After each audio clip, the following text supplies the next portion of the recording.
السلام عليكم ورحمة الله وبركاته. أهلا وسهلا ومرحبا بكم في أكاديمية صبح صادق.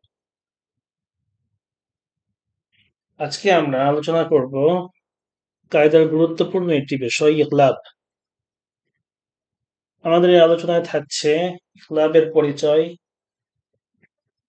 ইখলাব করার নিয়ম, ইখলাব মূলত কিসের প্রকার, ইখলাবের গুনাহ করার পদ্ধতি কেমন হবে ইত্যাদি এই স্লাইডের আলোচ্য অংশ। প্রথমে আমরা যাব ইখলাবের অর্থ কি এ সম্পর্কে। ইখলাব কাকে বলে?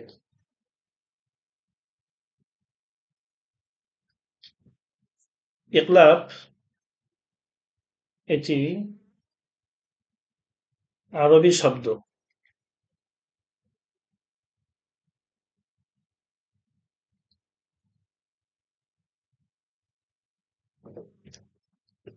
আরবি ইখলাব এসেছে আরবি কলবুন থেকে।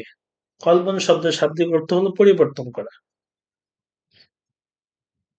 এক জিনিসের জায়গায় আরেক জিনিস রাখা বা একটি জিনিসকে অপর জিনিস দ্বারা পরিবর্তন করা। এটা হলো ইখলাবের শাব্দিক অর্থ, আবিধানিক অর্থ। যদি আমরা আরবিতে তাজবিদের পরিভাষায় ইখলাবের অর্থ বলি, তাহলে নুন সাকিন অথবা তানবিনের একটি প্রকার হলো ইখলাব। নুন সাকিন ও তানবিনকে কিভাবে পড়তে হবে এরই একটি প্রকার হলো ইখলাব। পরিচয়: নুন সাকিন বা তানবিনের পরে যদি বা হরফ আসে, বাটি ইখলাবের হরফ। নুন সাকিন বা তানবিনের পরে যদি বা হরফ আসে, তাহলে ওই নুন সাকিন বা তানবিনকে একটি ছোট্ট মিম দ্বারা পরিবর্তন করে গুন্না সহ পড়তে হবে।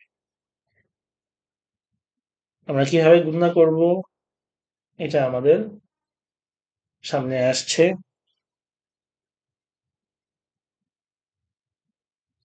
ইখলাবের গুণনা করার পদ্ধতি কেমন হবে?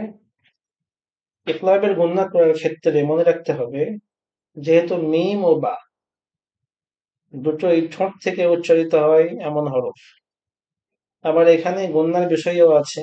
কারণ নুন সাকিন বা তানবিনের পরে বা আসছে, তো নুন সাকিন বা তানবিন হলে গুণনা করতে হবে, বা আসছে পরে, তাই গুণনা হবে নাক থেকে। আর বা হরফ উচ্চারণ করার সময় সরাসরি মুখ থেকে আওয়াজ বের করতে হবে। বা হরফটি উচ্চারণ করার সময় যেন বায়ের আওয়াজ নাক থেকে না আসে, এদিকে খেয়াল রাখতে হবে। সহজ করে বলতে গেলে আমরা বলতে পারি যে ইখলাবের গুণনা করার পদ্ধতি হলো, নুন সাকিন বা তানবিনের কারণে গুণনা হচ্ছে। নুন সাকিন বা তানবিনের পরে মিম আসার বা আসার কারণে নুন সাকিন বা তানবিনকে মিম দ্বারা পরিবর্তন করতে হচ্ছে। অতএব মিমটা উচ্চারণ করার সময় আমাকে নাক থেকে গুণনা করতে হবে, আর বা উচ্চারণ করার সময় আমার ঠোঁট একটু সংকুচিত হয়ে যাবে। এরপরে সরাসরি মুখ থেকে স্পষ্টভাবে বায়ের আওয়াজ করতে হবে। আমরা ইখলাব কিভাবে করব, ইখলাবের কিছু উদাহরণ সরাসরি আমরা এখান থেকে দেখে নিই। ইখলাবের কিছু উদাহরণ ও অনুশীলন অংশ। ইখলাব ফাতিহাতুল কিতাবের ৩১ পৃষ্ঠায় ইখলাবের আলোচনা। এখানে আমরা আরেকবার ইখলাবের অর্থটা পড়ে নিই, দেখে নিই সহজ করে। ইখলাব অর্থ কোনো জিনিসকে তার মূল থেকে পরিবর্তন করা অথবা এক হরফকে আরেক হরফের স্থানে রাখা। পরিভাষায় নুন সাকিন অথবা তানবিনকে বায়ের গুন্না সহ, বায়ের সাথে গুন্না সহ ছোট্ট একটি মিম দ্বারা পরিবর্তন করা। ব্যাখ্যা: নুন সাকিন অথবা তানবিনের পরে বা হরফ এলে উক্ত নুন সাকিন বা তানবিনকে মিম দ্বারা পরিবর্তন করে গুন্না সহ পড়তে হবে। মনে রাখতে হবে উচ্চারণের সময় মুখের অবস্থা একই রূপ থাকবে প্রথমে মিমের গুন্না নাক থেকে বের করব, তারপর ঠোঁট সংকুচিত করে বা উচ্চারণ করব একটু জোর দিয়ে। বা উচ্চারণের সময় যেন নাকের ভিতর থেকে গুন্না না আসে, এদিকে খেয়াল রাখতে হবে। উচ্চারণটা কেমন হবে? প্রথম উদাহরণটা আমরা দেখি। লাম ফাতহা লা, ইয়া নুন, জম্মা ইউন, লায়ুন। এরপরে আছে বা ফাতহা বা, নুন সাকিনের পরে বা আসছে। এখন এই নুন সাকিনকে আমাকে মিম দ্বারা পরিবর্তন করতে হবে। তাহলে কেমন যেন হয়ে গেল, নুনটা নেই, গায়েব হয়ে গেল, এখন মিম আছে। অতএব লাম ফাতহা লা, ইয়া মিম জম্মা ইউম, লায়ুম, ইকলাব। বা ফাতহা বা, লায়ুম বা, লায়ুম বা। আমি মিম উচ্চারণ করার সময় সরাসরি উম নাক থেকে উচ্চারণ করছি, আর বা আমার সরাসরি স্পষ্ট উচ্চারিত হচ্ছে। তাহলে লাইয়ুম বা, দাল নুন ফাতহা দান, ওয়াজিব গুন্না, নুন ফাতহা না, দান না, লাইয়ুম বাদান্না।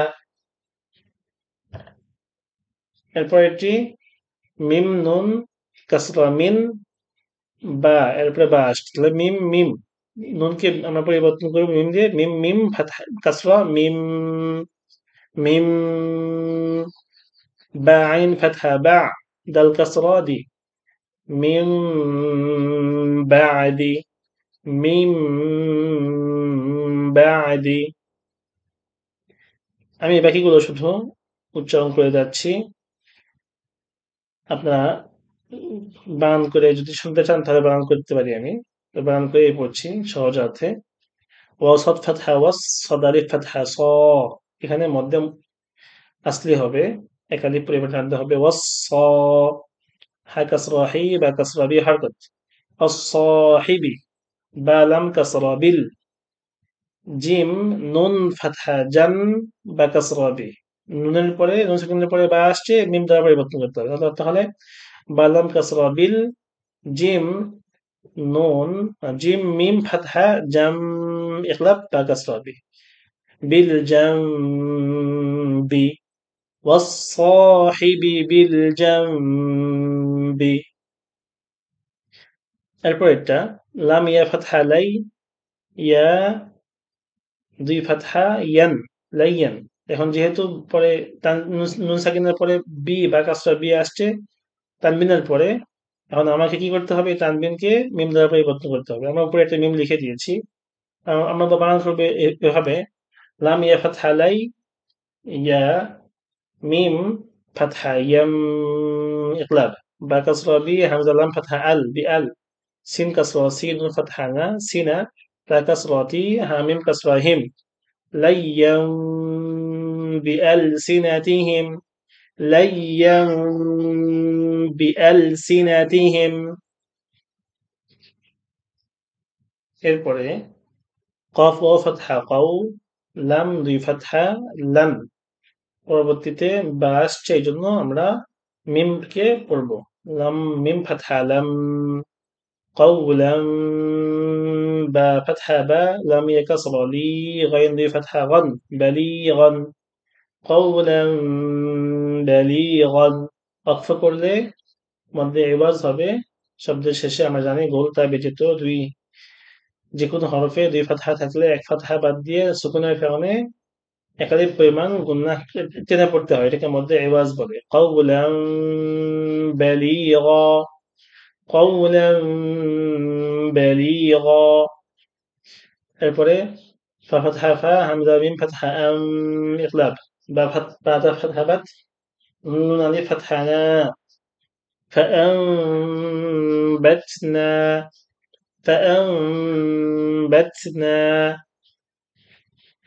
ميم فتحة من، واجب قلنا، نون ميم فتحة نم، إقلاب، بعين فتحة بع، دال ضمة دو، بعد، من نم بعد، ميم نون كسرة من، সিন লাম জম্মা সুল, মিন সুল। এখানে ইকফা হয়েছে, আমাদের নুন সাকিনের পরে তা থা জিম দাল জাল জা সিন শিন সদ্দ ত বা ফা কফ কাফ ইত্যাদি হরফ এলে নুন সাকিন বা তানবিনকে গুন্না সহ নাকের ভিতর লুকিয়ে পড়তে হয়। মিন সুলতানিন বিহাদা।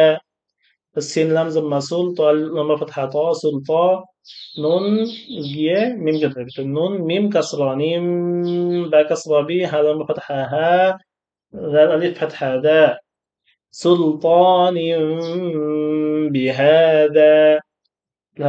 তাহলে আমরা পুরোটা কিভাবে পড়বো?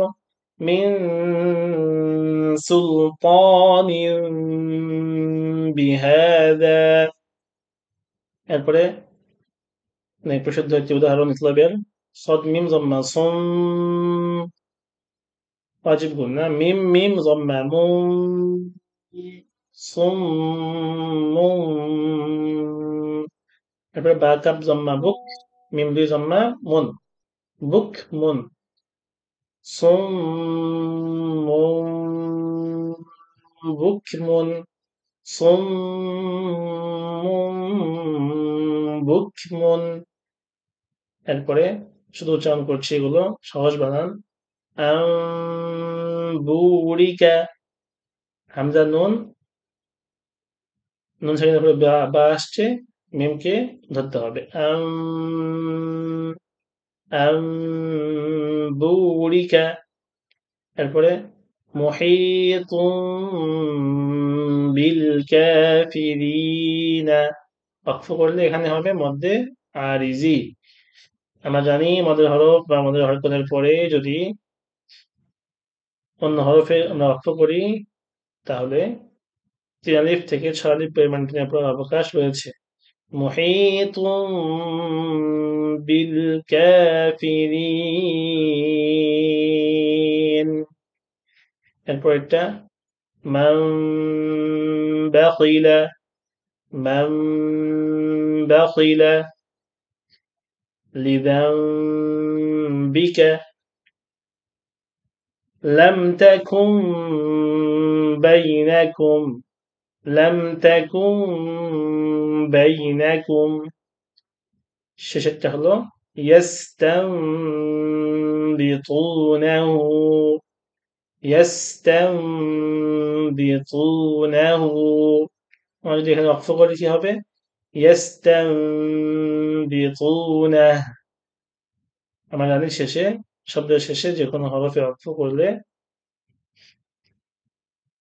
সেখানে সুকুন হয়ে যায়। সেই হিসেবে ইয়াস্তানবিতুনাহু ওয়াকফ করলে ইয়াস্তানবিতুনাহ।